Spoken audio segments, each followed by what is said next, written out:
Welcome, my fellow Americans. First and foremost, I want to thank you for choosing us, believing that America is worthy of your aspirations. Americans, today you may be waiting for the highly anticipated Epstein client list to be released. So while I know you may see what appears to be my name on the list, I'd like to argue that I did not have sexual relations with those children on that island. Would it even count, though? It wasn't in the United States. Also, if you add up their ages, I'm sure it was above 18. Jeff told me since it was outside of the jurisdiction. Bill, what the hell are you doing? No, Hillary, I'm not confessing. You idiot. Do I always have to clean up your mess? What are you doing? What? No, wait. Please don't hurt the cameraman. He had nothing to do with this. No.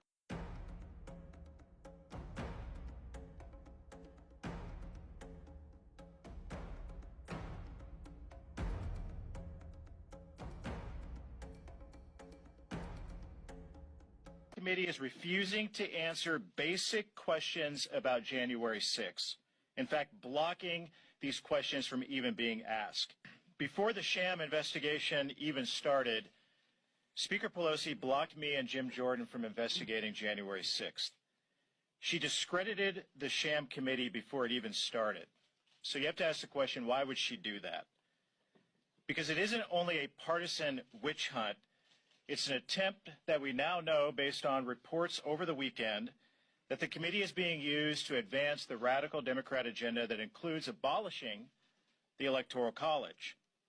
But it's also a cover-up. Speaker Pelosi blocked us because she's afraid of what a real investigation would uncover. She doesn't want Americans to find out what really happened on January 6th and leading up to it. And she doesn't want anyone asking questions about her role and her responsibilities in securing the United States Capitol. That's why the committee is refusing to answer basic questions about January 6th. In fact, blocking these questions from even being asked. Questions that must be answered to keep the Capitol safe and to prevent another riot or incident like January 6th from ever happening again in the future. What questions am I talking about? First of all, Capitol police officers, we now know, were half-staffed on January 6th because of... How is that? 2, why were our Capitol police officers under-equipped?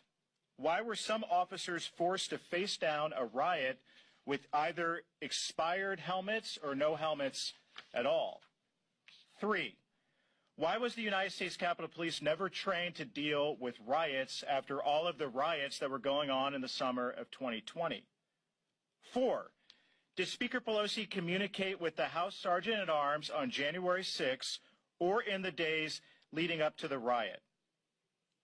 5, was Speaker Pelosi involved in the decision to delay the National Guard assistance on January 6th?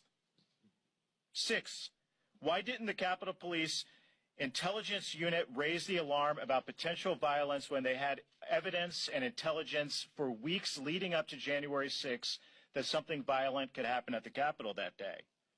7, why did the FBI deploy commandos to Quantico on January 3rd with shoot-to-kill authority but fail to send the U.S. Capitol Police a single threat assessment or intelligence bulletin? 8, why did the House Sergeant-at-Arms refuse to cooperate with the Senate Homeland Security's bipartisan January 6th investigation? Those are just some of the questions that Jim Jordan and I were prepared to ask if we were able to participate in this investigation and in these hearings. But Nancy Pelosi blocked us from the committee because she knows that those questions leave a trail of breadcrumbs right back to the... Because they can afford to pay $35,000 a head to the Mexican cartels to bring them in. But among them are packs of males of between 5 and 15 who are of military age, not coming with family groups, pretending not to speak English, and engaging in Chinese military rituals like drinking blood. A border section patrol chief said that some of them are known to have Chinese military affiliations. So clearly these are saboteurs coming into America to wage war on the United States on the first day that there is war in Asia. That is just drinking blood? Is that what you just said? Yes. One of the Chinese military rituals is to slaughter an animal, in this case, chickens. Michael Yon, a war correspondent, has seen this.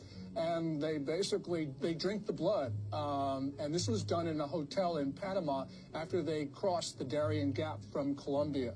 So we know that these are Chinese military coming into our country. Unbelievable. Newt, who? Do you know why people don't think it's easy to make $1 million? Because they go to school. And school is the worst thing you can send your children to. I said that. The whole school is cool, keep kids in school, that is propaganda, and here's why. Do you know who founded and funded the General Board of Education? Rockefeller. John D. Rockefeller. Do you know what he said? He wants everybody to be employees. Yep. He said, I am not in the business of making a nation of thinkers. I'm in the business of making a nation of workers. Everything you learn in school, every single solitary thing about how to think, you learn because school has taught you to think that way. They taught you to think like an employee. They taught you to think like a poor person, because if everyone was rich, the economy would fall apart. Therefore, we can't have too many rich people, so what do? We put kids into indoctrination camps to show them how to be an employee. And then they go out in the world and they think like an employee, so they stay an employee. They don't become entrepreneurs. They don't become rich. Why do you think they ask you, raise your hand to go to the bathroom? What kind of sick shit is that? I gotta piss. I gotta raise my fucking hand to go to the bathroom? Like, really think about that. That's fucked up.